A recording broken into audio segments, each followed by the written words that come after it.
برادران ملت اسلامی، السلام علیکم ورحمۃ اللہ وبرکاتہ۔ الحمد للہ الحنان المنان الذي خلق الانسان وعلمه البيان، والصلاة والسلام على رسوله سید الانس والجان وعلى آلہ واصحابہ ذوی الخیر والإحسان، اما بعد فاعوذ باللہ من الشیطان الرجیم، بسم اللہ الرحمن الرحیم۔ ان الدین عند اللہ الاسلام، وقال اللہ تعالی فی مقام آخر، ومن یبتغ غیر الاسلام دینا فلن يقبل منہ وهو فی الآخرة من الخاسرین، صدق اللہ مولانا العظیم۔ بارگاہ رسالت معاب صلی اللہ تعالی علیہ وسلم میں درود پاک کا ہدیہ پیش کریں۔ اللہم صلی علی سیدنا و مولانا محمد معدن الجود والکرم وآلہ واصحابہ الکرام وابنہ الکریم وبارک وسلم صلاة دائمة سرمدا ابدا۔ عزیزان گرامی وقار، اسلامی نیا سال شروع ہو چکا ہے۔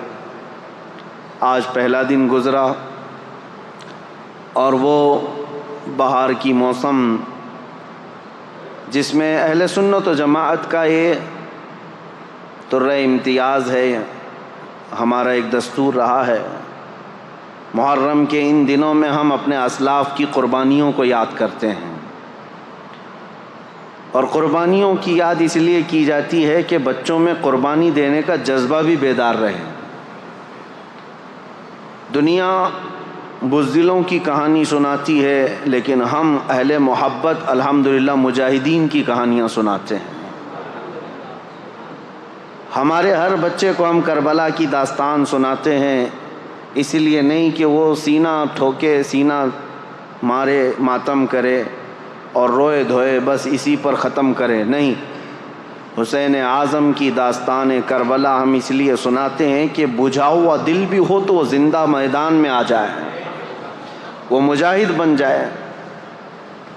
اللہ کریم ہمارے ان اسلاف کی قربانیوں کے صدقے ہم سب کو اس دین اسلام کا مجاہد بنائے۔ میں بغیر کسی تاخیر کے آج عرض کرتا ہوں کہ ہم نے عنوان چنا تھا تاریخ اسلام اور کربلا کی حقیقت۔ انشاءاللہ العزیز کربلا تک ہم بعد میں آئیں گے، اس سے پہلے ہم شروع سے چلتے ہیں۔ دین اسلام کس کو کہتے ہیں اور اسلام ہی کیوں، اور اسلام کے متعلق جو اعتراضات لوگوں کے، کفار و مشرکین کے چھوڑے ہوئے ہیں، شکوک و شبہات ہیں، اس پر ہم تھوڑی سی بات کر لیں گے۔ اس کے بعد پھر یہ اسلام کا سفر جو چلا ہے، اس سفر کو ہم لے کر کے چلیں گے کربلا کے میدان تک انشاءاللہ العزیز۔ میں اپنے مطالعے اور اپنے علم کی روشنی میں جتنا ہو سکے حتی الامکان تاریخ کے سچائیوں کو آپ کے سامنے رکھنے کی کوشش کروں گا۔ اس کی وجہ بھی یہ ہے کہ محرم کے ان 10 روزہ مجالس کے بہانے ہماری نئی جنریشن الحمدللہ وہ تاریخ اسلام سے واقف ہو جائے۔ ہر ایک کو ہونا یہی چاہیے کہ اس کو اپنے دین کی تاریخ معلوم ہو۔ ابھی تمہارا برتھ ڈے جس طرح سے یاد ہے، تمہیں نیند میں اٹھا کر کے بھی پوچھیں تو آپ کو پتہ ہے کہ تمہارا ڈیٹ آف برتھ کیا ہے، اس لیے کہ ہر سال مناتے ہو یا اپنی پیدائش کی تاریخ ہر کوئی یاد رکھتا ہے۔ میرے عزیزو، یہ تو پرانی چیز ہے، جب تم پیدا ہوئے تھے زمانہ گزر چکا ہے، اب تو تم جوان ہوئے اور کچھ تو بوڑھے ہو گئے، لیکن ان کو ڈیٹ آف برتھ یاد ہے۔ اس کی وجہ یہی ہے کہ تم اپنی پرانی چیز کو یاد رکھنا چاہتے ہو، جس طرح تمہیں اپنے جنم دن یاد ہے، یہ خود کی زندگی کے بارے میں جس طرح معلوم ہے، اسلام کی نشو و نما، اس کی تاریخ ابتدا سے لے کر اب تک ہر ایک کو معلوم ہونا چاہیے، تاکہ کفار و مشرکین اور ملحدین جو اب زمانے میں آ رہے ہیں، ایتھیسٹ، ان کے چھوڑے ہوئے اعتراضات سے تمہارے دل میں شک و شبہ پیدا نہیں ہونا چاہیے۔ سب سے پہلی چیز یہ لے کر کے چلیں دل میں کہ میرا دین حق ہے۔ اسلام سے زیادہ سچائی کسی میں نہیں ہے، اور ظاہر سی بات ہے میں اس کو سچا دین سمجھ کر کے ہی عمل کر رہا ہوں، اور اس کے متعلق ذرا بھی شک و شبہ اپنے دل میں نہیں آنا چاہیے۔ اب رہی بات جو اعتراضات ہیں، جو شک ہے، شبہات ہے، وہ آپ کے لیے نہیں ہے جو میں بیان کر رہا ہوں، آپ کے لیے اور ہمارے لیے ایسا ہے کہ میرا رب تبارک و تعالی، ہم تو یقین رکھتے ہیں، ابھی رات کے 10 بجنے کو جا رہے ہیں، رات کے 10 بجنے کو جا رہے ہیں، تو رات باہر کیا ہوگا؟ اندھیرا ہی ہوگا، باہر کیا ہوگا؟ اندھیرا ہی ہوگا۔ سورج کے نکلنے میں ابھی کافی ٹائم باقی ہو سکتا ہے، ابھی 8-10 گھنٹے 12 گھنٹے، ابھی تقریباً 8 گھنٹے کے بعد ہو سکتا ہے سورج نکلے، لیکن بحیثیت مسلمان ہمارا عقیدہ یہ ہے کہ مولا تبارک و تعالیٰ اگر چاہے تو ابھی 1 منٹ میں نہیں 1 سیکنڈ میں سورج کو پھر سے طلوع کر سکتا ہے۔ یہ ایمان کی مضبوطی، یہ یقین کے ساتھ ہم ہیں۔ یہ عقیدہ میں آپ کے لیے نہیں بیان کر رہا ہوں، اسلام کے متعلق ان ظالم کتوں کے لیے جو ہمہ وقت اسلام کے خلاف بھونکتے رہتے ہیں، یا پھر شکوک و شبہات ڈالتے رہتے ہیں میڈیا میں بیٹھ کر کے یا پھر ہمارے ماحول میں، اور سیدھا سادہ مسلمان یہ سوچنے لگتا ہے کیا ایسا بھی ہے میرے دین میں؟ اسی لیے میرے عزیزو، ان کی جانب سے 1000 شک و شبہات آئیں، لیکن تمہارا دین حق ہے، اس پر تمہیں یقین کامل ہونا چاہیے، اس وقت تک تم مومن نہیں ہو۔ یہ تو چند ٹکے کے خریدے ہوئے لوگ ہیں جو آج سوالات کر کر کے تمہارے دلوں میں شک پیدا کرتے ہوں۔ کل کو اگر دجال تمہارے سامنے آئے اور وہ یہ کہے میں خدا ہوں، تم کہو گے نہیں تم خدا نہیں ہو سکتے، تم سے سوال کرے گا پھر خدا کون ہے؟ تم کہو گے خدا وہ ہے جو آسمان سے بارش نازل کرتا ہے، وہ کہے گا کہ ابھی میں بارش برسا کر کے دکھاتا ہوں، بارش برسائے گا، تمہاری دلیل تو ختم ہو گئی نا۔ تم کیا دعویٰ کیے تھے کہ اللہ وہ ہے جو آسمان سے بارش نازل کرتا ہے، فوراً اس نے بارش برسا کر کے دکھا دیا۔ ہو سکتا ہے اس کے بعد بھی تم انکار کر دو کہ نہیں میں نہیں مانتا اس چیز کو۔ پھر وہ پوچھے گا پھر خدا کس کو مانتے ہو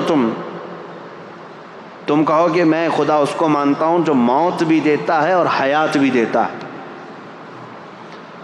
وہ دجال اپنے سامنے ہی ایک آدمی کو مار ڈالے گا اور پھر مرے ہوئے آدمی کو دوبارہ زندہ کر کے کھڑا کرے گا، کہا لو میں نے کر دیا۔ تمہارا دعویٰ تو یہی تھا کہ خدا وہ ہے جو زندگی دیتا ہے اور موت دیتا ہے، میں نے تو دے دیا، تمہارے آنکھوں کے سامنے دیا ہے۔ عزیزان گرامی وقار، اس سے بھی بڑی بڑی چیزیں وہ کر کے دکھائے گا۔ تو اب اس وقت تمہارا کیا ہونا چاہیے؟ یہ حدیث پاک میں میرے آقا صلی اللہ تعالیٰ علیہ وسلم نے پہلے ہی بیان فرما دیا، یہ ساری نشانیاں بتاتی۔ یہ آج چند ٹکوں کے خریدے ہوئے لوگوں کے چھوڑے ہوئے اعتراضات پر تم ڈاواں ڈول ہو جاتے ہو۔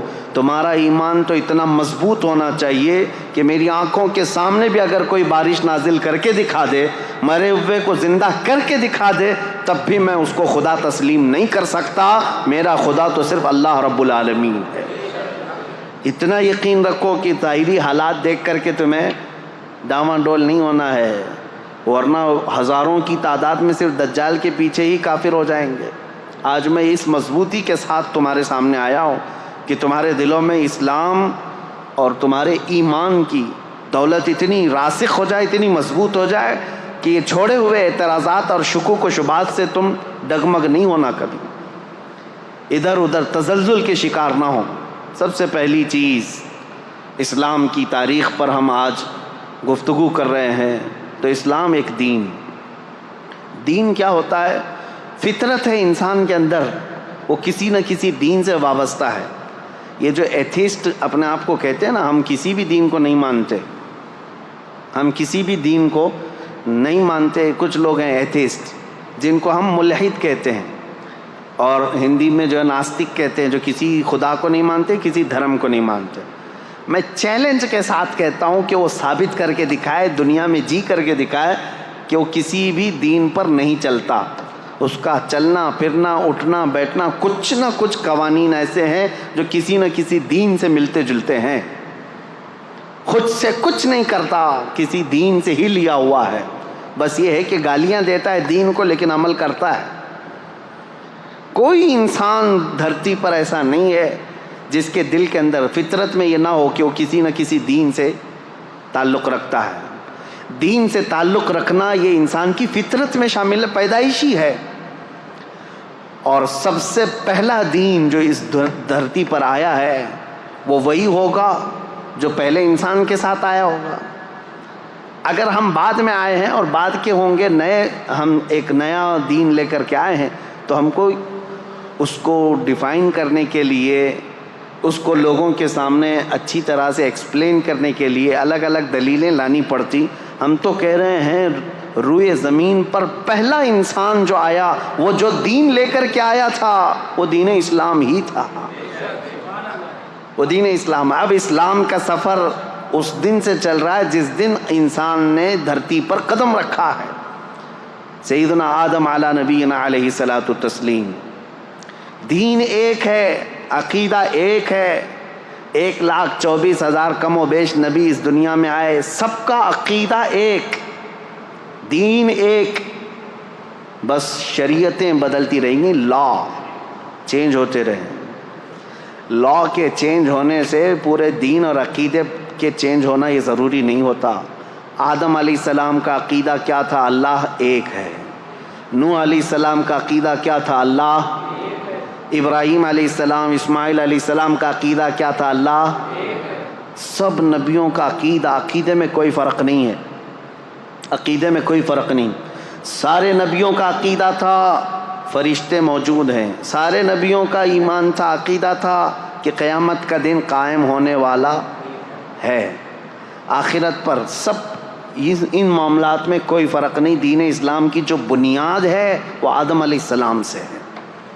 اب لا جو ہیں، لا کہتے ہیں قوانین انسانوں کے جیسے جیسے بدلتے جاتے ہیں حالات، قانون بدلتے جاتے ہیں۔ ارے میاں ہم تو ابھی 10 سال کے اندر اتنے امینڈمنٹ دیکھ چکے پارلیمنٹ کے اندر۔ قانون امینڈمنٹ کیا ہوتا ہے؟ یہ سنشودھن جو ابھی لا کر کے پوری ہندوستان کو نچایا گیا کہ ہم اس میں ترمیم لا رہے ہیں۔ ترمیم کہتے ہیں قانون جو پہلے سے بنا ہوا ہے اس میں رد و بدل کیا جاتا ہے، پہلے یہ تھا اب یہ ہے۔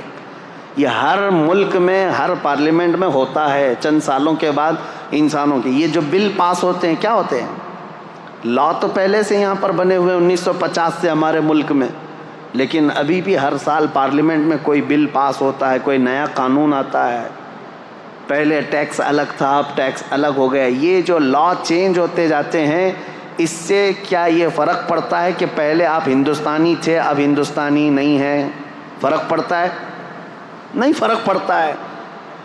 آپ جس دیش کے رہنے والے تھے وہ کل بھی تھے آج بھی ہیں، لا آپ کے چینج ہوتے رہے ہیں۔ اسی طرح میرے عزیزو بنیاد اسلام کی وہی ہے جو آدم علیہ السلام لے کر کے آئے تھے، لیکن ہر زمانے میں انسانوں کی ضرورت کے اعتبار سے ان کے لا چینج ہوتے رہے۔ آدم علیہ السلام کی شریعت میں کچھ مسئلے الگ تھے، نوح علیہ السلام کی شریعت میں کچھ مسئلے الگ تھے، لیکن کسی بھی نبی کی شریعت میں یہ نہیں تھا کہ تم گائے کی پوجا کر سکتے ہو، تم بندر کی پوجا کر سکتے ہو۔ پھر کسی نبی کے اس میں آ گیا ہو کہ نہیں یہ فلاں کی پوجا کر سکتے ہو، نہیں، آدم علیہ السلام سے لے کر میرے نبی تک عبادت صرف اللہ رب العالمین کی، ایک خدا کی عبادت ہوتی رہی، اس میں کوئی فرق نہیں۔ تو اب میں تاریخ اسلام جو بتا رہا ہوں تو فخر سے کہو میرا دین وہی ہے جو دنیا کی شروع سے لے کر آج تک موجود ہے۔ جس دن آدم علیہ السلام روئے زمین پر آئے اسی دن اسلام بھی ساتھ میں آیا ہے، اسلام اسی دن ساتھ میں آیا۔ اب یہاں پر باتیں آتی ہیں کہ وہ دھرم بہت پرانا ہے، یہ دھرم بہت پرانا ہے، ان کو تو یہ تک پتہ ہی نہیں ہے۔ کبھی کہتے ہیں 50 لاکھ سال پرانا ہے، کبھی کہتے ہیں کوئی 40 لاکھ سال پرانا ہے۔ یہ اٹکل پچو ہے، دنیا 1 لاکھ سال پرانی ہے یا نہیں یہ ثابت نہیں کر پائیں گے۔ دنیا کو قائم ہوئے یعنی آدم علیہ السلام کو اس روئے زمین پر آئے ہوئے اور اب تک کتنا سال گزرا، یہ اب تک یہ بتا نہ سکیں گے کہ 1 لاکھ سال گزرے ہیں کہ 2 لاکھ، لیکن اٹکل پچو مارے جاتے ہیں کہ ہمارا جو ماننے والا عقیدہ ہے یہ 50 لاکھ پرانا ہے۔ 50 لاکھ بولو، خیالی تو ہے پورا دھرم، تو 50 لاکھ بولو، 50 کروڑ بولو، سب چلے گا، کوئی مسئلہ ہی نہیں ہے، کیونکہ کہانی ہے، جتنا بھی بول لو چلے گا۔ ریئلٹی کیا ہے، حقیقت کیا ہے، تو پھر آپ کو ہم تاریخ کے حساب سے بتائیں گے میرا دین اس دن سے ہے جس دن آدم علیہ السلام زمین پر تشریف لائے۔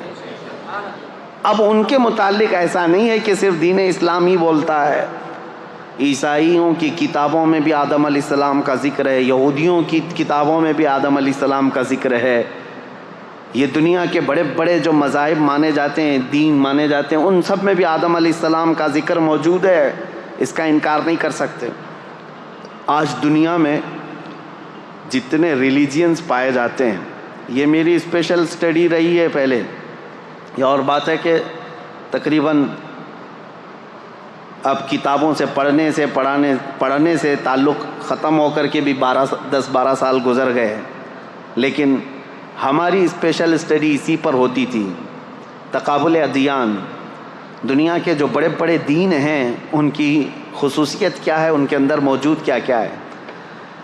اس طرح سے اگر میں فرق کر کے بتاؤں تو سب سے زیادہ میجورٹی میں، اگر پوری دنیا میں 100 دین پائے جا رہے ہیں، 100 دین اگر پائے جا رہے ہیں تو اس میں سے 85 سے 90 دین صرف ہندوستان میں ہیں، باقی پوری دنیا میں، یعنی پرسنٹیج کے اعتبار سے سب سے زیادہ الگ الگ دھرم کو ماننے والے یہ صرف بر صغیر میں پائے جاتے ہیں، باقی پوری دنیا ایک طرح ہے، الگ ہے۔ پورے چائنا کا پہلے سے جو دین رہا تھا، کنفوشیوس وہاں پر ایک بہت پرانا دین، عیسیٰ علیہ السلام سے 700 سال پہلے، پھر بدھزم، یہ بھی حضرت عیسیٰ علیہ السلام سے تقریباً 700-800 سال پہلے سے، اور اس کے بعد افریقہ کے کالے لوگوں میں بت پرستی تھی، وثنیہ اس کو کہتے ہیں، ان کے بھی الگ الگ نام ہیں، ان کے ہاں ایک الگ دین پایا جاتا تھا، اور پھر اس کے علاوہ عیسائیوں کا ایک اپنا دین ہے، مذہب ہے، اور پھر یہودیوں کا ایک الگ، جیوز کہلاتے ہیں۔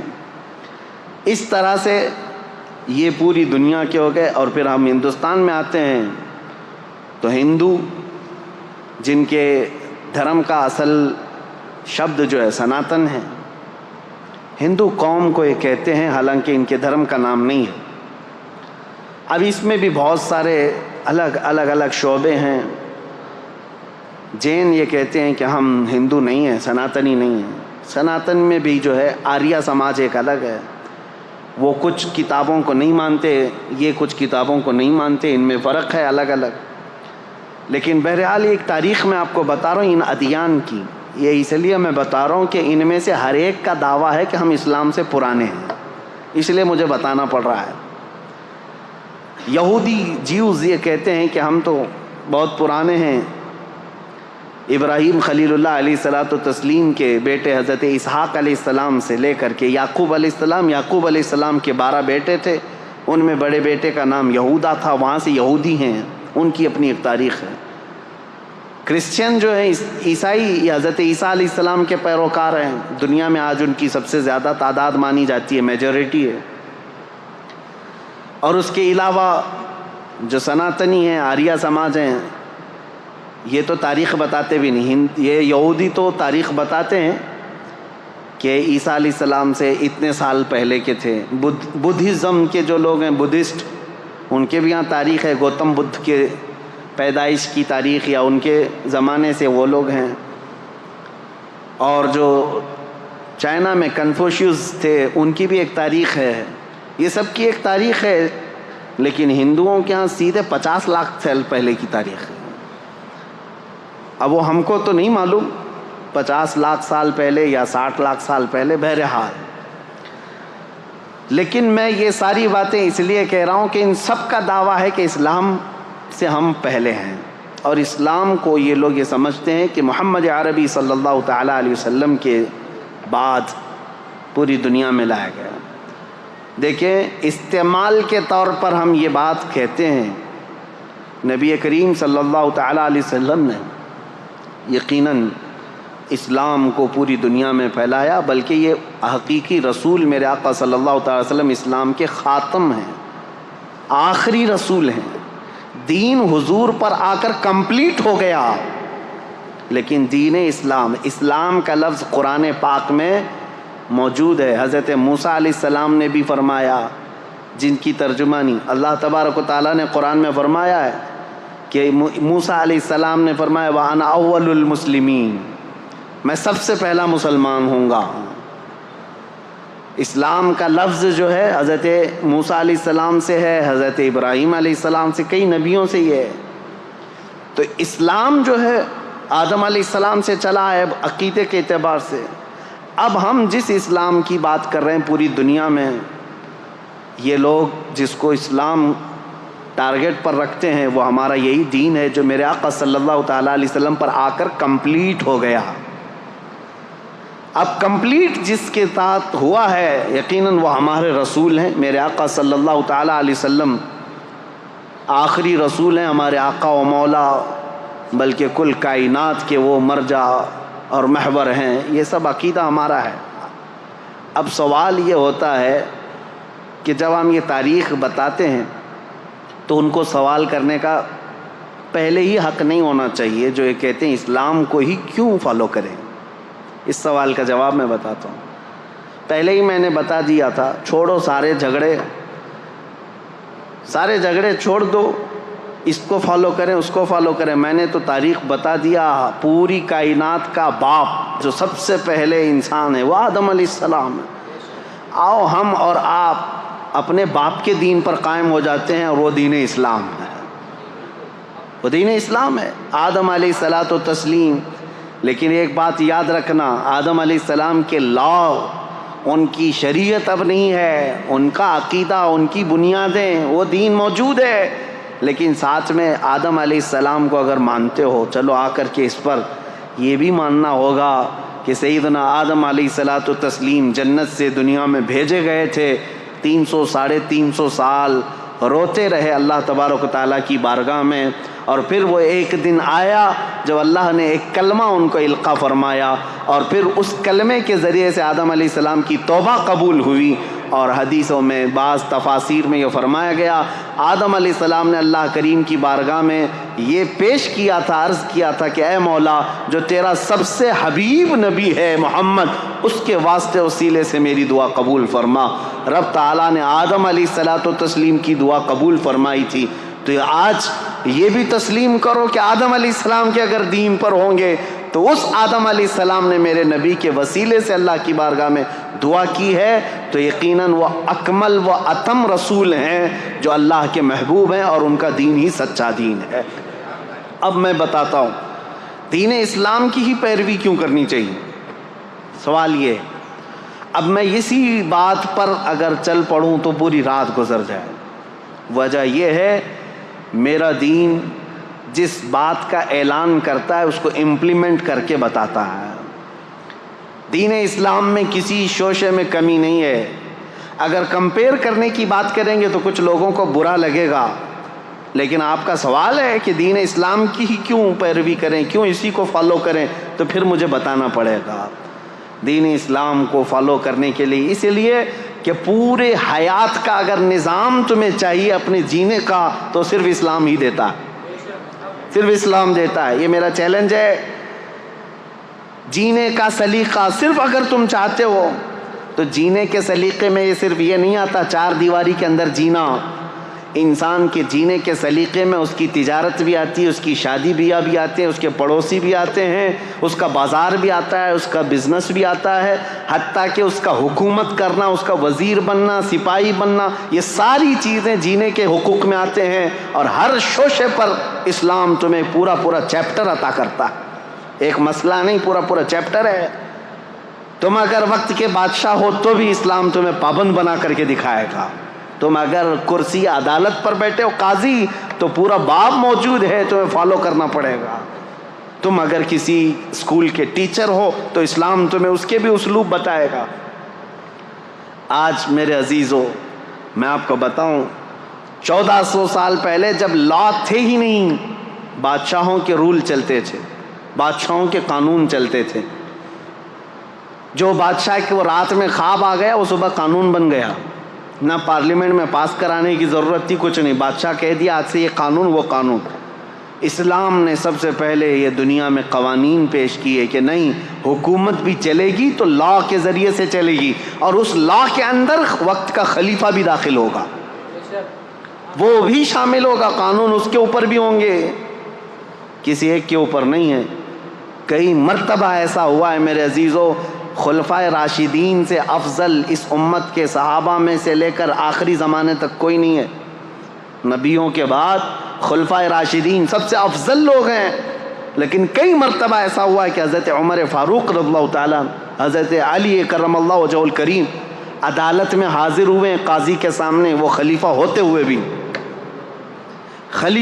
ہوئے بھی عدالت میں حاضر ہوئے ہیں، نہ قاضی نے ان کے خلیفہ ہونے کا وہ کیا کہ وقت کا خلیفہ آیا ہے، نائب رسول ہیں، صحابی رسول ہیں، ان کی فضیلتوں میں کیا کیا حدیثیں نہیں آئی ہیں، لیکن وقت کا قاضی عدالت کے منصب پر جب بیٹھا ہے تو وہ نظریں تک نہیں اٹھاتا کہ مسئلہ فیصلے کا ہے، عدالت کا ہے۔ عزیزان گرامی وقار، اسلام کی یہ خوبیاں ہیں جس کی وجہ سے ہم کہتے ہیں فالو کرنے کے لائق صرف اسلام ہے۔ یہ دین مکمل ہے، انکمپلیٹ نہیں ہے، کمپلیٹ دین ہے۔ لاؤ تم زندگی کا جو بھی شعبہ، میں بتاتا ہوں اسلام کے ذریعے سے اس کے متعلق کیا حل ہے۔ کہیں دوسری جگہ ہم نے دیکھا ہے یا تو عورتوں کے حقوق نہیں ملتے ہیں، کہیں بچوں کے حقوق نہیں ملتے، کہیں شادی کے مسائل نہیں ملتے، کہیں تجارت کے مسائل نہیں ملتے، کہیں جرائم کے متعلق باتیں نہیں ملتی۔ آج میں آپ کو بتاؤں اسلام کی خوبیاں۔ ایک ڈاکٹر ہے امریکن، وہ ابھی اسلام قبول کر چکی ہیں، لیڈی ڈاکٹر ہے، انہوں نے کہا میں نے بہت پڑھائی کی، دیکھا بہت سارا فرق یہ ہے کہ برائیوں سے ہر دین روکتا ہے، ہر مذہب روکتا ہے، بلکہ آج کے قوانین بھی روکتے ہیں، لیکن ان کے اندر دگلا پن ہے۔ صاف صاف میں بتا رہا ہوں، شراب اچھی چیز نہیں ہے، سارے لوگ کہتے ہیں، صحیح بات ہے، سارے لوگ کہتے ہیں، قانون کئی کنٹریز میں ہیں، شراب پی کر کے کچھ بھی کرے گا تو ظاہر سی بات ہے اس پر پکڑ بھی ہوتی ہے۔ جگہ جگہ روڈ پر ہم دیکھتے ہیں ڈونٹ ڈرنک اینڈ ڈرائیو، شراب پی کر کے گاڑی مت چلاؤ۔ کیوں میاں، کیا ہوتا ہے شراب پی کر؟ ارے یہ پولیس والے تو گھس گھس کر کے منہ سونکھتے رہتے ہیں کہ شراب پیا ہے کہ نہیں ہے، رات کو ان کی ڈیوٹی رہتی ہے شراب پیا ہے کہ نہیں، ہر ایک کا منہ چیک کرتے رہے۔ کیوں؟ قانون کے خلاف ہے، اور گاڑی اگر چلا رہا ہے شراب پی کر کے ٹھوکے گا، کسی کو مارے گا، خود بھی مرے گا، دوسرے کی بھی جان کو خطرے میں ڈالے گا۔ یہی مسائل ہے نا۔ ہم سوال یہ کرتے ہیں جب یہ اتنی خطرناک چیز ہے کہ کبھی بھی ایکسیڈنٹ کرتا ہے آدمی، کبھی بھی ایکسیڈنٹ کرتا ہے، کسی کو مار سکتا ہے، بلکہ پی کر کے جائے اور سیف ڈرائیونگ کر کے بھی جائے تو جا کے گھر میں بیوی کو تو مارتا ہی ہے، گھر میں پتہ